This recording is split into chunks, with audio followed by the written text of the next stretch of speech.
In 2 touchdowns, 51-34. Oregon had 6 different touchdowns. Oh, the duck is wrapped in a wreath. Scorers. As you look ahead to the bracket of the college football playoff, we got some nice matchups in the next round. Quarterfinals here. Maybe some teams on upset alert. Trevor Matich joining the program to possibly talk about that. But first, Trevor, good morning to you. Now that the first round, right, of this CFP is done, Tulane, JMU, they got blown out yesterday. What do you think the CFP committee will do to the playoff format maybe next year? Next year, Gary, I think they'll limit the automatic berths for conference champions. I mean, look at what happened this year. Notre Dame finished number 11 in the ranking. They lost their first 2 games to playoff teams by a combined 4 points and didn't make the playoff because number 20, Tulane, was a conference champion. They bounced them out. And number 24, James Madison, was a conference champion, and they bounced them out, as well as number 12, BYU. And there was a lot of anger, especially over what happened to Notre Dame not making the playoff in favor of number 20 and number 24. One way to fix that, if you're going to keep it at 12, is just to say that instead of the 5 highest-ranked conference champions get an automatic berth, just make it the 4. Now, this year that would have included Tulane because the ACC champ Duke had 5 losses. But most of the time, that'll be the Power 4 champions. And that's one way to kind of remove some of that acrimony. Okay, so that question was, what do you think the CFP will do? And that was your explanation. Do you think that's what they should do? Because there is a little bit of that talk of, hey, let a Cinderella get in, maybe cause some chaos. Or have you seen enough from JMU and Tulane losing by what they lost by to say, no, we should reformat it? Cinderella, I think, refers to princesses with glass slippers and basketball. Because in basketball, you could have a couple of outstanding 3-point shooters, one guy that can score in the paint, and a bunch of juniors and seniors that can play scrappy defense, and you can be a Cinderella. In football, that's not going to get it done. You need guys all up and down, especially at the line of scrimmage, in depth.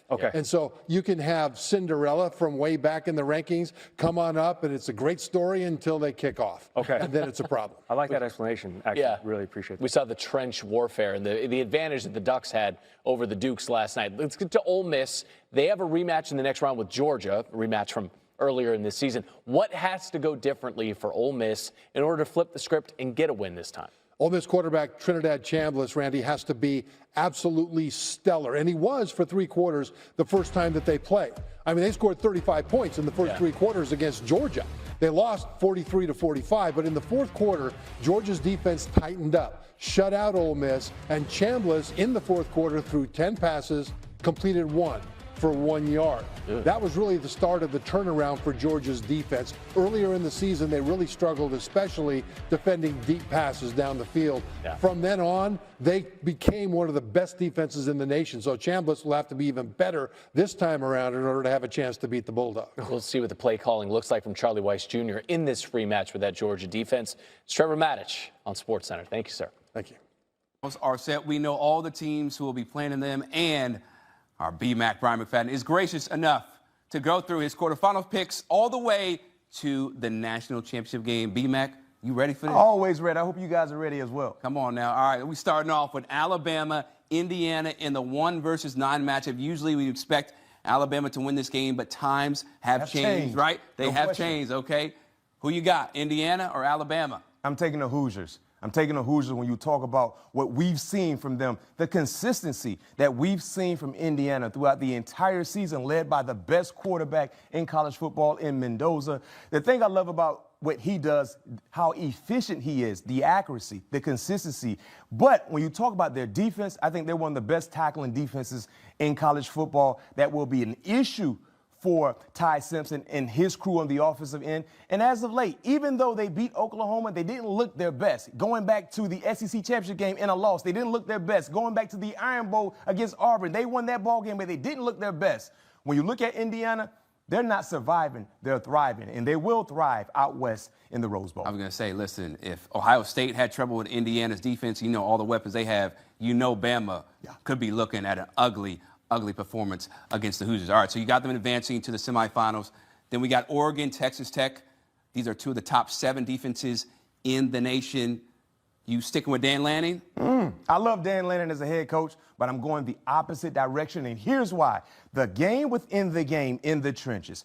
Defensive line-wise, I love Texas Tech in terms of how they win their one-on-one matchups. I love their depth, the ability to neutralize the running game, and they have some of the best sackers of quarterbacks in college football. They will find a way to make things difficult and uncomfortable for Dante Moore. And then on the offensive side, when you look at Morton at the quarterback position, he got a bunch of small forwards to throw the football to. The length, their ability to get behind coverages could be an issue for Oregon because even though they blew out James Madison, they had some issues in the secondary containing the pass catches from James Madison. That might open that Pandora's box for Texas Tech to exploit, and I do believe they will exploit those matchups out in Miami. Hey, man, it's money well spent for the Texas Tech Yes, Red Raiders, sir. right? You got to spend big if you want to compete for a national championship. All right, so that's a semifinal matchup there. How about Ole Miss, Georgia? We know what happened. It was a great thriller in the regular season in Athens. Georgia coming back from a deficit. Does Ole Miss get some revenge here? Too much Kirby Smart, though. Nah, they won't get their lick back in this matchup. What we saw in the first matchup was Georgia 17 unanswered points in the fourth quarter. But what led to that come-from-behind victory was the inability to get off to good starts. Well, this Georgia group, they're playing 4 quarters of football. They're not sleeping at the wheel. They're not playing with their food, which is confusing because Bulldogs never play with their food. They're eating their food right now, and that's what we're seeing from Georgia, not to mention Gunnar Stockton.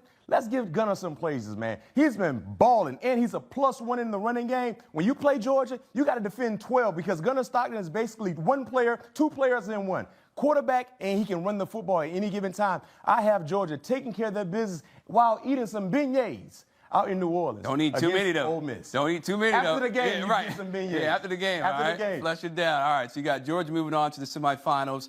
Then we have Miami, Ohio State. Ohio State, right? Their only loss to Indiana by 3 in the Big Ten Championship. And I know you love Miami being a Florida State Seminole, but you know I don't love no Miami. I know you hate them, despise them probably. Who do you have coming out in the Cotton Bowl? See, my job as an analyst to be real and to be honest and give you what I think will happen, the prediction. And for me, it pains me to say this, but I have Miami upsetting Ohio State. And here's why. When you look at Ohio State in that matchup, in the Big Ten championship game against Indiana, we saw some issues, right? Their offensive line had some issues in stopping and slowing down the defensive linemen from Indiana. Well, Miami, in totality, they have a better defensive line unit than what Indiana had. And then when you look at the offensive end, we saw the ability for Indiana to quietly run the football against Ohio State. Well, Miami, in totality, their offensive linemen, they're better than Indiana. So I think that physical matchup and how Miami was built from within in the trenches will cause some issues for Ohio State. And oddly enough, it pains me to say this, I have Miami upset Ohio State. 9.5-point underdog. That's a massive upset in playoff football. Yeah, it is. I know Hakeem, he's not going to be happy with Sorry, you, man. Hakeem. You know what I'm saying? But listen, you got to be real. That's why we appreciate it. That's why we love you. All right, so semifinals are set. Indiana, Texas Tech. Peach Bowl first, then we got the Fiesta. Does Indiana keep their, and you can't really call them a Cinderella, right, because they're number 1, but they're not known as a powerhouse, right, because they haven't been for so long. Do they keep this storybook season going with Fernando Mendoza and company? Yes. Unfortunately, in this matchup out in Atlanta, someone dream-like season will come to an end. And I have that happening for Texas Tech because of the quarterback matchup. When you talk about a game like this where teams are kind of evenly matched, what's the deciding factor? Quarterback matchup and coaching. Kurt Cignetti, he's like the Mike Tomlin of college football.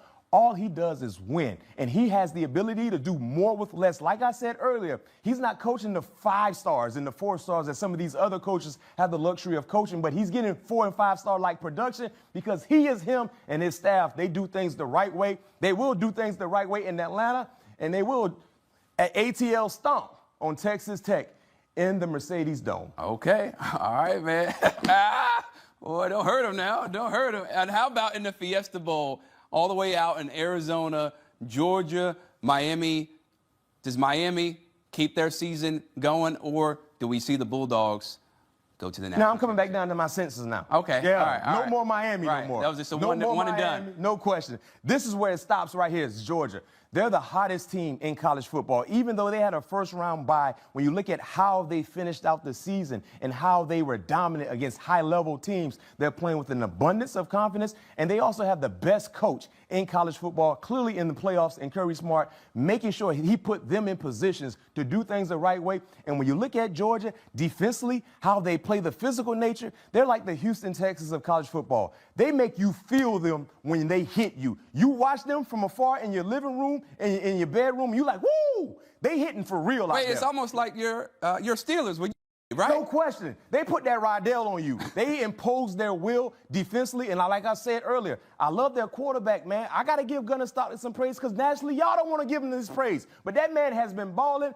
and I love what he's doing, and he's going to have a great game against Miami. It will be a bit too much, so I have the Georgia Bulldogs advancing to the championship. Okay, all right. So Gunnar Stockton, not your prototypical QB when you look at size and measurables, but he is a gamer. Okay, he makes big-time throws and big-time runs. So the national championship game is set. Indiana versus Georgia. Indiana looking to make history here.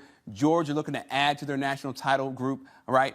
What do you think is going to be the end result here? Well, first of all, the parity in college football is ideal if you talk about Indiana playing a national championship game against Georgia, but unfortunately the buck has to stop somewhere for some team. I have the buck stopping for Indiana. I have Georgia, UGA, once again claiming that national title. Their style of play, playing 4 quarters of football like they've been doing, the defensive nature, the physicality that they have on the offensive end, and their quarterback along with the skill guys, right? On the offensive end, I think that's going to be a bit too much. Especially in this moment, I love Kirk Cignetti, but he's never been here before. Well, he'll say it doesn't matter. He said it doesn't matter, right? It don't until it does, right? And that's one thing I know about football. Any level, it don't until it does. And when you get to this moment, when certain things happen, you've never been on that roller coaster before. You don't know when to get ready for that dip because you've never been on that dip. Kirby has been on that dip. He knows how to embrace that dip. Kirk Cignetti has to go through the motion. I think that could be a tall task, especially when you're playing against one of the more talented teams in college football, and they're coached just as well as Indiana. I have the confetti flying down in the colors of the Georgia Bulldogs. All right, so Brian McFadden has Georgia making sure that SEC stays on top. They're like, look, Big Ten, y'all had a nice little run for 2 years, Michigan, Ohio State, but the Bulldogs, Kirby Smart, bringing home another national title to Athens, Georgia, according to our Brian McFadden. And here are the odds to win the Natty. Ohio State, the favorite at plus 180. Georgia, third best odds at plus 500, which is understandable. And then Indiana plus 310.